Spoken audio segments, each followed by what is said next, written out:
Tomorrow's Money Tuesdays, brought to you by the sponsors of MomsEveryday.com. James and Cole Younger were born 3 months early, weighing just 1 pound 10 ounces and 10 pounds 4 ounces. After many procedures and a stay in the NICU, they are doing well today. Eric and Heather Younger are here to talk about their son's miraculous story. Nice to have you guys in the studio. Good to be here. Yeah, and so we've got James and we've got Cole.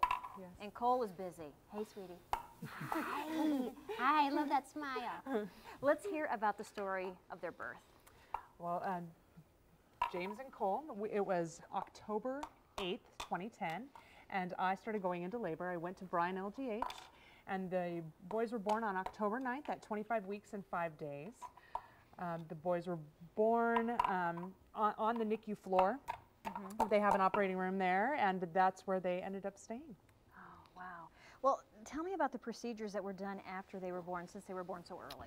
Yeah, I mean, they were due January 17th, so you can imagine being over 3 months early. They spent 96 days total in the NICU.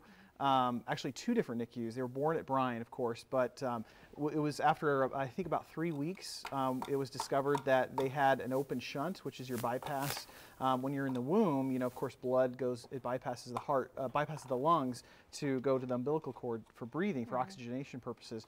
But the shunt wasn't closing on its own, which they would hoped it would, and so they required surgery. So we had to transfer them to Children's that day when they discovered this, and so both were scheduled that week for PDA ligation surgery. And being so small, I mean, they were just over 2 pounds. If you can imagine doing surgery on a child that small, it was pretty nerve-wracking.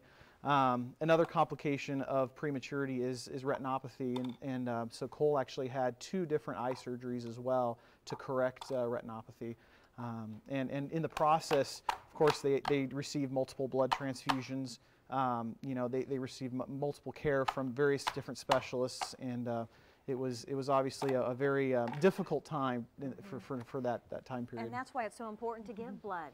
Absolutely. I think, you know, we have to thank the donors, the blood donors out there, because if you think about a child that small, if you take, you know, a little bit of blood out of an adult, that's no big deal. But when you're talking a 2-pound baby, a little bit of blood makes a big difference. And real quickly, how are they doing today? They're doing fantastic. We still do physical therapy, and they still are a little bit behind, even though they're almost 18 months old. They're more like 15 months old because of their prematurity. But as you can see, they're doing fantastic. And the outlook looks great. They do. Oh, absolutely. Look very, very good. Well, miracle children. I know it took you a long time to even get pregnant with them.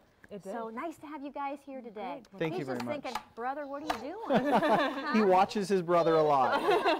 Paper cups, you know, that's all you need. That's all we need. It's the simple things. Thank you, guys. Thank you. For more information on donating blood, go to momseveryday.com, find the money button, and click on the Community Blood Bank page.